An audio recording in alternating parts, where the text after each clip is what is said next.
할렐루야. 어느덧 2023년도에 마지막 12월 달에 첫 주를 맞이하게 됐습니다. 소위 시작한 지가 엊그제 같은데 이제 한 달밖에 남지 않았네요. 뭘 하든 마무리를 잘해야 잘 되는 거 아니겠습니까? 우리 12월 한 달도 여러분 은혜 안에서 믿음 안에서 신앙생활에 매듭을 잘 지어서 새롭게 시작하는 2023년 4년도 여러분 새로운 믿음으로 또 소망 가운데 복된 나날로 출발할 수 있는 우리 모두가 되시기를 주님의 이름으로 간절히 축원합니다. 우리 옆에 분과 인사 나눌까요? 오늘도 잘 나오셨습니다. 사랑하고 축복합니다. 하나님이 함께 하시기 빕니다. 네. 사람들이 서점에 가서 이제 책을 고르잖아요. 저도 이제 요즘은 인터넷으로 많이 해서 서점 갈 일이 크게 많지는 않은데 이제 가끔 서점에 가면 책들이 이렇게 볼 때가 있어요. 이런 책도 나왔구나 보면 먼저 첫 장을 보면 목차를 봐요. 어떤 내용의 책일까? 그리고 첫 장을 한번 읽어봅니다. 그러다가 책이 너무 재밌으면 그 책을 살 확률이 참 높아요. 그런데 막상 목차를 봐도 뭔지 잘 모르겠고 첫 장을 읽어봐도 영 재미가 없으면 그 책은 바로 덮어놓고 패스해버리죠. 첫인상이 그만큼 중요하다는 건데 여러분 오늘 본문이 이와 비슷하지 않을까 생각해요. 오늘 우리가 읽은 본문은 뭐냐면 마태복음의 처음 시작하는 부분이고 신약 성경의 첫 페이지예요. 그런데 오늘 말씀이 뭐냐면 예수님의 족보가 기록된 말씀이에요. 사실 모처럼 이제 성경 좀 읽어봐야지, 이제 내가 성경을 좀 읽어봐야지 이런 마음을 먹고 내가 한번 마태복음부터 읽어야 되겠다 해서 성경을 딱 펼쳐서 읽기 시작하는데 여러분 죄송해요. 괜찮아요. 괜찮죠? 예. 딱 성경을 펴서 이제 좀 읽어봐야지 했는데 먼 낯선 사람의 이야기, 누가 누구를 낳고 누가 누구 낳고 재미 하나도 없네. 야 성경이 다 이런 거 아니야? 야 덮어둬 하면서 성경을 읽기 시작했다가 덮어두는 경우가 참 많이 있는 것 같아요. 그러나 마태는요, 마태가 복음을 쓴 이유는 예수 그리스도를 증거하기 위해서 복음을 썼는데 왜 굳이 마태는 지루해 보이고 재미없는, 이해하기 어려운 족보 이야기를 먼저 기록했을까요? 이 족보와 예수님의 탄생과는 도대체 어떤 관련이 있기에 마태는 우리에게 무엇을 가르쳐 주고자 이 족보 이야기부터 성경에 기록했을까요? 여기서 우리가 알아야 할 것은요, 성탄절의 핵심 주제가 뭐냐면 단순히 출생이 아니라 감림이라는 사실입니다. 즉 태어난 자체가 중요한 것이 아니라 태어남을 기다리는 소망이 중요하다는 거예요. 왜냐하면 소망으로 기다린 사람이 태어남의 의미를 알기 때문이에요. 즉 이 족보는요, 기다림의 결과라는 것을 마태가 우리에게 가르쳐 주고 있는 겁니다. 예수님이 이 땅에 오신 건 우연이 아니야. 우리의 간절한 소망으로 예수님이 이렇게 오셨어라고 우리에게 가르쳐 주고 있는 거거든요. 그래서 오늘 족보는요, 성탄절을 소망 중에 기다리는 우리에게도 참으로 귀한 영적 진리를 전해주고 있습니다.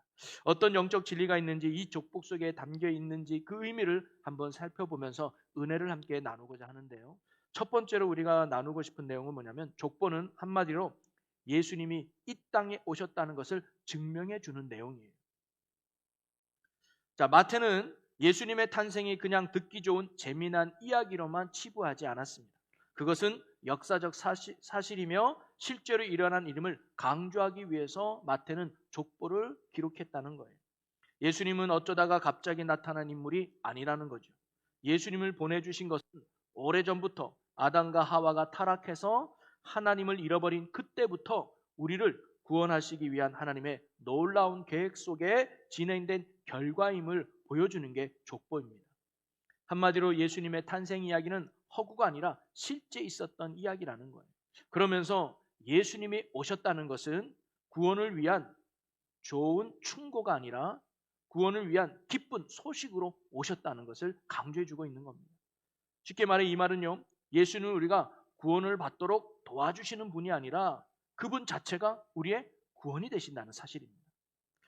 여러분 만약에 우리가 이제 전쟁을 났어요. 절대 그런 일 없을 거지만 우리가 북한이란 전쟁을 치렀다고 하십시다. 그래서 북한군이 막 우리 내려와서 좀 있다가 이제 충주에도 전쟁이 붙을 것 같아요.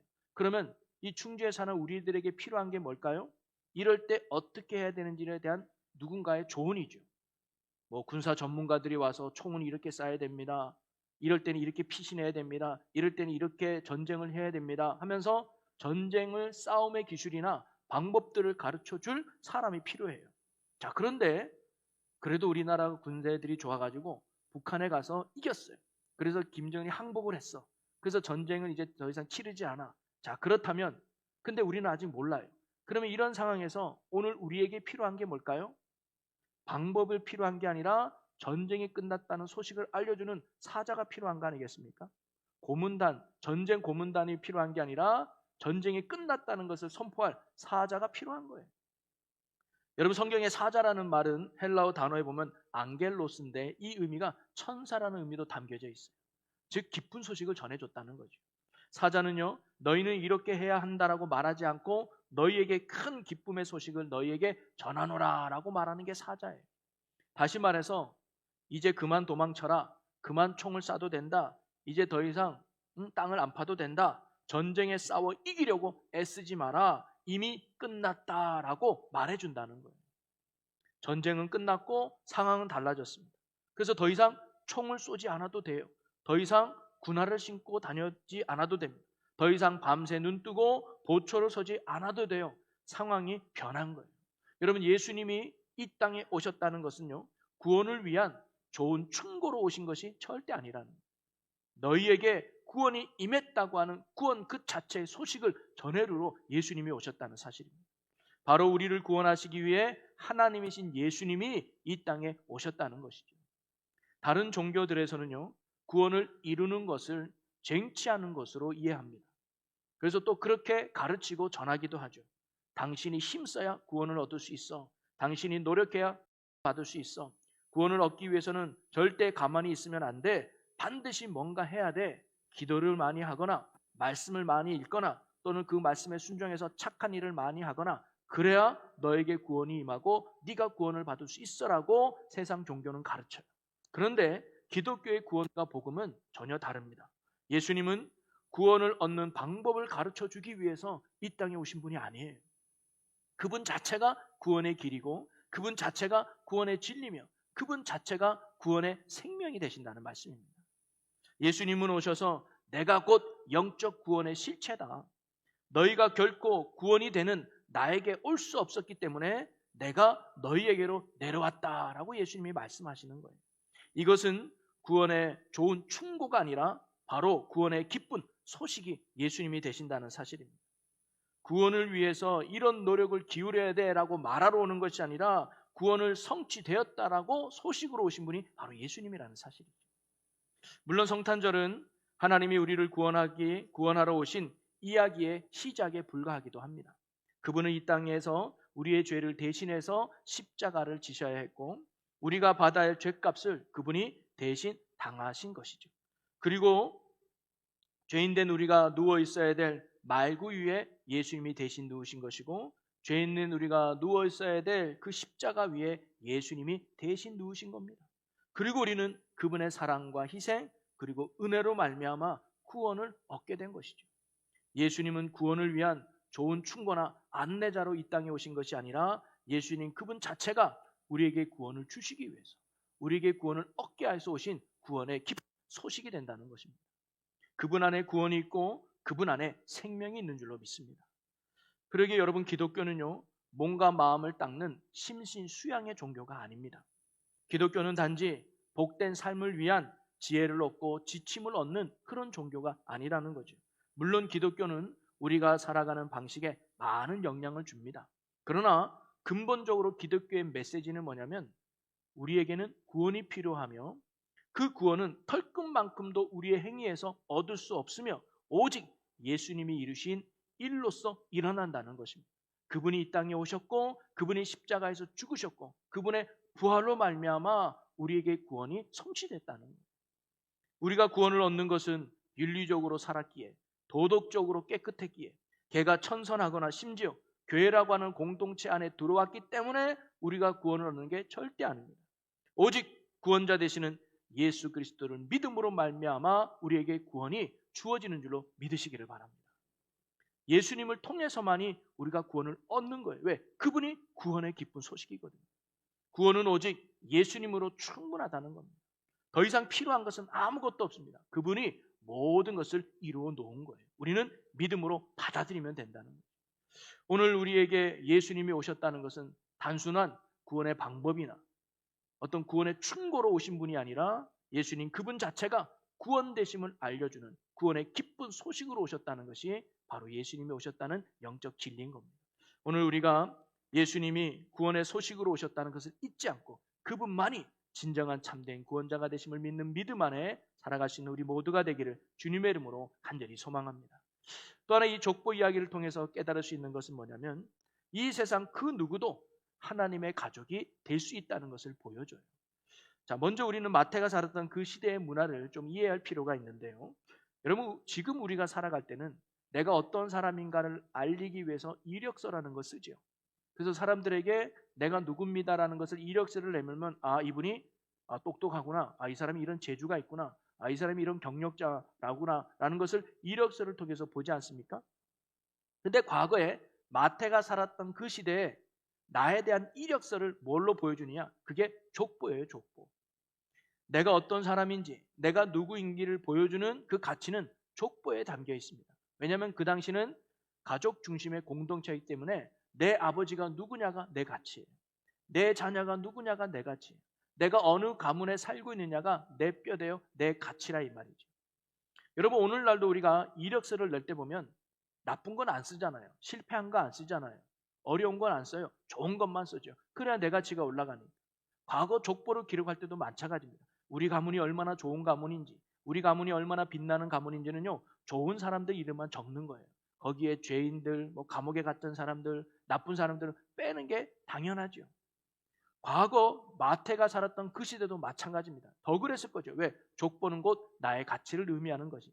그런데 마태는 심지어 예수님의 가치를 이야기하는 예수님의 족보를 이야기할 때 정반대로 기록해요. 당시로서는 상상하기 힘든 이름들이 그 족보에 나열된 걸 알 수가 있습니다. 우선요, 족보에는요, 여자가 5명이나 등재되어 있습니다. 3절에 보면 다말, 5절에는 라합과 룻, 6절에는 우리아의 아내, 그리고 16절에는 마리아까지 5명이 등장하는데요. 오늘날에야 이 여자 이름이 족보에 올라가는 게 전혀 흠도 안 되고 특별한 게 아무것도 없죠. 그런데 고대 가부장 사회에서는요, 이 여자를 족보에 언급하는 경우는 거의 없습니다. 있어도 어쩌다가 한두 명이지 이렇게 5명까지 들어가는 족보는 거의 찾아볼 수가 없는 일이에요. 그러니 그 당시에 이 족보를 봤던 유대인들은 얼마나 놀랐을까요? 그런데 더 놀라운 것은 이 족보에 그래도 여자 이름이 들어가도 그 여자들이 제법 유명한 사람이나 제법 똑똑한 사람이나 그래도 좀 잘난 사람이면 이해할 수 있겠는데 여기에 등장한 여자들의 대부분이 이방인이었다는 거예요. 다말과 라합은 가나안 사람이었고요. 룻은 모압 사람이었습니다. 고대 유대인들은요, 이런 이방 나라의 출신들을 무시하고 부정하며 죄인 취급했습니다. 그래서 성막이나 성전에 절대로 그들이 들어가서 예배할 수 없는 부류로 생각을 했어요. 그런데 이런 사람들이 이렇게 유대인들에게 무시받던 그들이 거룩한 메시아인 예수님의 족보에 버젓이 이름이 등장했다는 놀라운 일이죠. 또 하나 특이한 점이 있습니다. 마태는요, 여인들의 이름을 거론하면서 성경에서 가장 더럽고 추악한 사건을 일부러 독자들에게 상기시켜주고 있다는 거예요. 한마디로 말하면 그들이 얼마나 더럽고 깨끗하지 못한 사람인 걸 우리에게 가르쳐주고 있는 것 같아요. 예를 들어서 3절에 보면 유다는 다말에게서 베레스와 세라를 낳았다라고 기록하고 있습니다. 우리 이 사건을 되짚어 보면 다말은 시아버지인 유다를 속여가지고 동침하게 됩니다. 거기에서 쌍둥이 아들을 낳거든요. 여러분, 근친상간은 지금도 나쁜 죄지만 그 당시에는 어디를 봐도 하나님 앞에 참으로 못된 죄예요. 그런데 이 다말이 바로 유다와 동침해서 쌍둥이를 낳았어요. 그게 베레스와 세라입니다. 그런데 예수님의 조생은 베레스예요. 그러면 유다는 다말에게서 베레스를 낳았고 베레스는 또 누구를 낳았고 이렇게 한 사람만 이름을 지칭하면 되는데 이 마태는 이 두 사람의 다 이름을 기록했다는 거예요. 그건 뭘 의미할까요? 그는 이 사건을 읽는 이 본문을 읽는 사람들에게 당시 그 사건을 기억해내라는 거예요. 그러면서 맞다. 유다와 다말이 그런 사람들이었지. 유다와 다말이 이런 나쁜 사람이었지. 라는 것을 읽는 독자로 하여금 지금 뭐냐면 생각하게 만드는 거예요. 또 라합은 어떤가요? 아마 유대인들은 라합이 어떤 사람인지 다 알고 있었을 겁니다. 그는 기생이요 매춘부라는 걸 다 알고 있었을 거예요. 그러나 전체 족보에서 가장 흥미로운 여인은 6절에 나옵니다. 우리 6절을 같이 한번 읽어볼까요? 이새는 다윗 왕을 낳으니라. 다윗은 우리아의 아내에게서 솔로몬을 낳고. 여러분, 우리아의 아내가 누구예요? 밧세바라는 거 다 알잖아요. 성경에 이름이 등장해요. 그런데 마태는 이 밧세바라는 이름이 알고 있었을 것 같은데 왜 솔로몬을 우리아의 아내가 낳았다고 이야기했을까요? 이건 역시 마태는 솔로몬이 어떻게 태어났는지를 읽는 독자들에게 상기시켜 주기 위함입니다.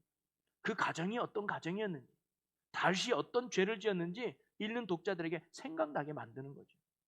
우리아는 다윗의 충신이었습니다. 그런데 이 우리아의 부인은 밧세바를 이 다윗이 범하게 되죠.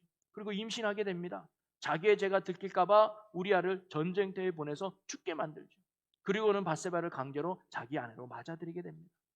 그리고 임신했던 그 아이는 죽게 되고 그 다음에 낳은 아들이 바로 이 솔로몬이에요. 여러분, 마태가 밧세바라는 이름을 뺀 이유는 어디 있을까요? 그녀를 결코 무시해서가 아니에요. 다윗의 치부를 드러내기 위해서입니다. 봐라, 다윗이 얼마나 나쁜 죄를 지었는지. 이 솔로몬이 그냥 태어난 가정이 아니지 않느냐 하면서 다윗의 죄와 치부를 드러내기 위해서 이렇게 기록했다는 거예요. 자, 그러면 여러분, 마태는 왜 이렇게 안 좋은 사건, 안 좋은 이야기를 굳이 들춰내면서까지 이 족보를 기록했을까요? 근친상간으로 자식을 낳은 유다와 다말, 매춘부였던 라합, 그리고 남편이 있는 아내를 범하고 그 남편마저 죽음으로 몰았던 다윗. 어떻게 보면 이들은요, 절대로 하나님 앞에 설 수 없는, 하나님 앞에 구원받을 수 없는 심히 연약하고 부족하고 치명적인 실수와 아픔을 저지른 그런 사람들 아닙니까? 절대로 구원받을 수 없을 것 같은 사람들이에요. 그런데 그들이 모두 예수님의 조상이 된 거 아니겠습니까? 한마디로 말하면 그들이 모두 예수님의 가족으로 인정받은 거예요. 여러분, 이것은 무엇을 의미할까요? 아무리 우리가 연약하고 아무리 부족하고 아무리 못난 사람이라 할지라도 그 또한 예수님의 가족이 될 수 있다는 사실을 이 족보가 우리에게 보여주고 있는 것입니다. 오늘 제목처럼 흙수저의 인생, 죄인이라 할지라도 은혜의 식탁 안에 들어가서 하나님의 구원을 누릴 수 있는 축복의 인생이 될 수 있다는 것을 오늘 이 족보가 우리에게 보여주고 있는 사실입니다. 여러분, 이 세상에서 예수 그리스도의 은혜가 필요 없는 사람은 아무도 없습니다. 아무리 세상적으로 훌륭한 사람이라도 그 또한 예외가 아닙니다. 왜냐? 결코 스스로 구원받을 수 없기 때문이죠. 여러분, 다윗을 보세요. 그는 아무것도 부러울 것이 없는 왕이었습니다. 그러나 그 역시 오직 은혜로만 예수님의 가족이 될 수 있었던 겁니다. 또 반대로 예수님의 은혜를 못 받을 사람도 아무도 없다는 거예요. 아무리 악한 사람이라 할지라도, 아무리 큰 죄를 지은 사람이라 할지라도 그가 자기의 죄를 회개하고 예수 그리스도를 영접하면 그 또한 은혜의 자리, 구원의 자리로 들어갈 수 있다는 사실입니다.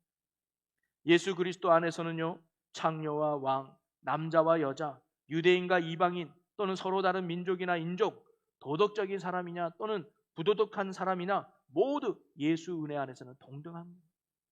똑같이 하나님 앞에서는 잃어버린 죄인들이고 똑같이 하나님 앞에서는 구원받아야 될 귀한 영혼들이라는 거예요. 그게 이 족보가 우리에게 증명해 주고 있는 거죠.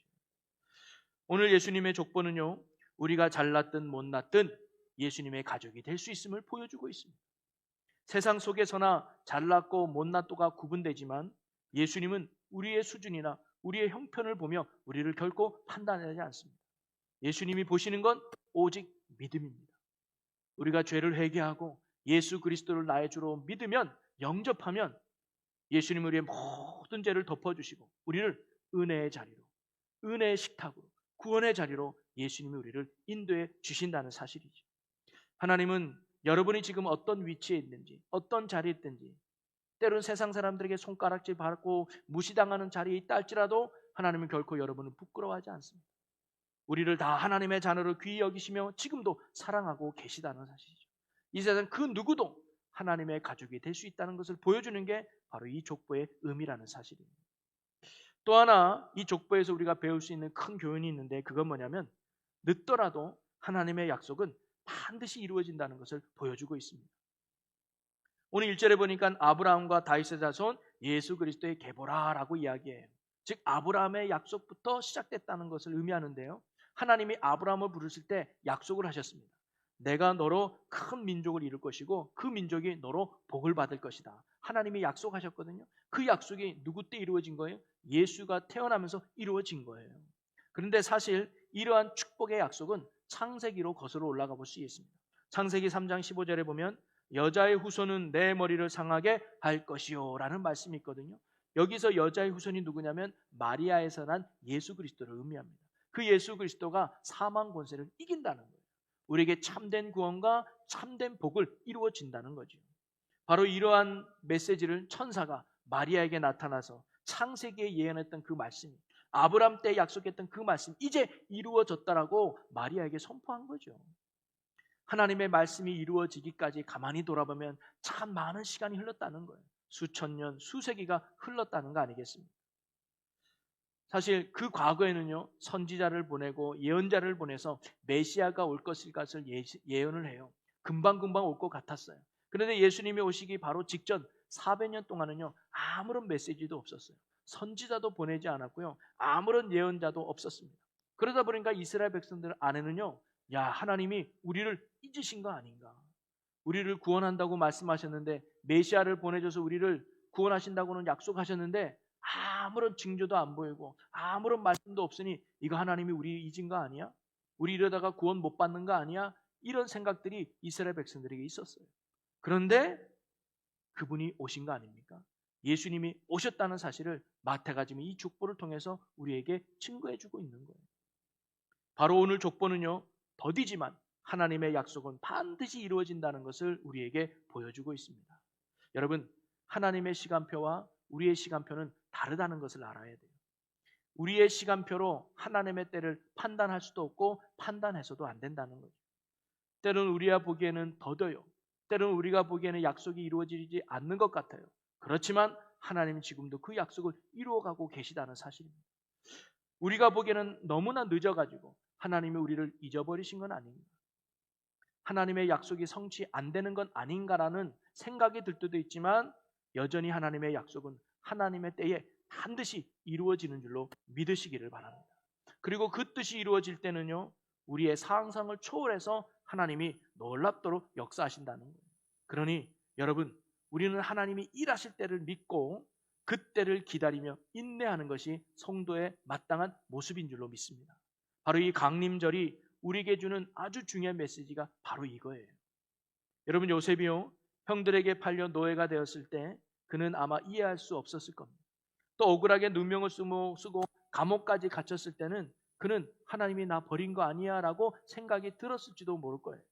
하나님이 나를 떠났다고 생각했을지도 모르겠습니다. 그러나 하나님의 시간표는 언제나 흘러가고 진행되고 있었다는 거죠. 오히려 하나님의 뜻을 위해 그 과정이 필요했던 것입니다. 단지 요셉이 알지 못했을 뿐이죠. 그런데도 요셉은 이러한 신실하신 하나님의 약속을 믿고 끝까지 인내하지 않습니까? 믿음의 자리를 벗어나지 않아요.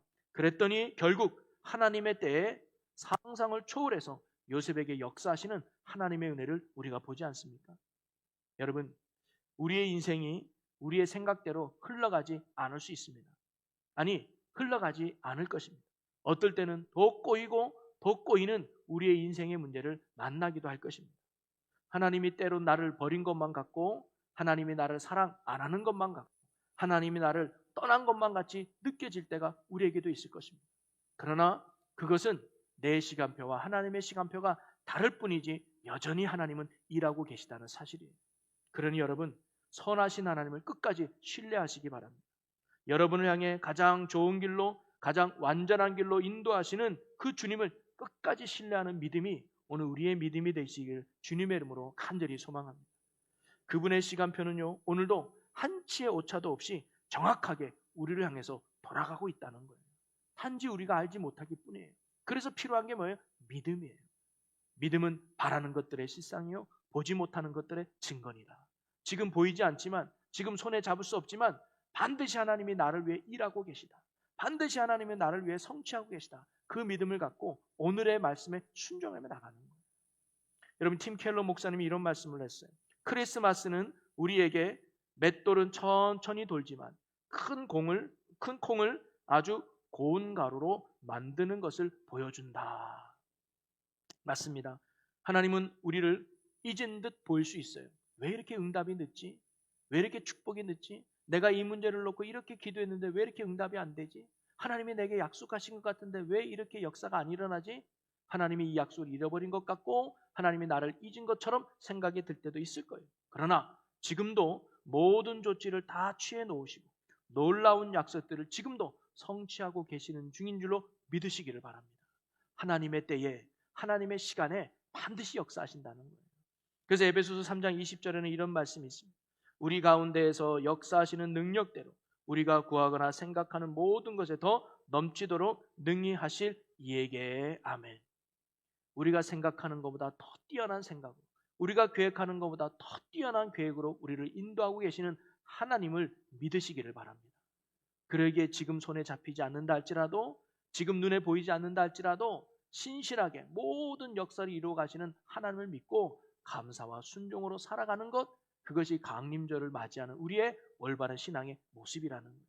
우리가 이 강림절을 맞아서 반드시 기다리는 자에게 응답하시는 그 주님을 믿고 믿음의 길을 벗어나지 않고 끝까지 신실함으로 나아가는 우리 모두가 되시기를 주님의 이름으로 간절히 축원합니다. 우리 이 시간 기도하기 원합니다. 오늘 주신 말씀을 붙들고 우리 함께 기도하기를 원하는데요. 주님, 우리가 오직 주의 은혜로 인하여 구원받았음을 잊지 않게 하여 주옵소서. 흙수저였던 죄인된 못난 나를 예수님의 귀한 가족으로 삼아주심에 감사하며 하나님의 그 때를 기다리며 인내하는 믿음으로 사는 자 되게 해달라고 우리 다같이 주여 한번 외치고 함께 통성으로 기도합니다. 주여! 하나님, 우리의 구원은 오직 주의 은혜에 있음을 압니다. 예수님이 구원자 되십니다. 예수만이 우리의 구원자가 되십니다. 예수 안에 생명이 있고 예수 안에 진리가 있고 예수 안에 능력이 있습니다. 예수 바라보는 자 되게 하시고 예수 의지하는 자 되게 하시고 예수로 구원을 누리는 자 되게 하여 주옵소서. 아버지와 예수 안에 모든 것이 해결되고 참된 진리가 있음을 믿습니다. 그 주님을 바라봅니다. 그 주님을 의지합니다. 아버지, 우리가 온전히 주의 은혜로 사는 자가 되게 하여 주시고 하나님의 때를 기다리며 인내하는 믿음으로 사는 자가 되게 하여 주옵소서. 하나님의 때에 반드시 역사하실 것을 믿고 오늘도 믿음으로 순종으로 나가는 하나님의 백성들 되게 하여 주시옵소서.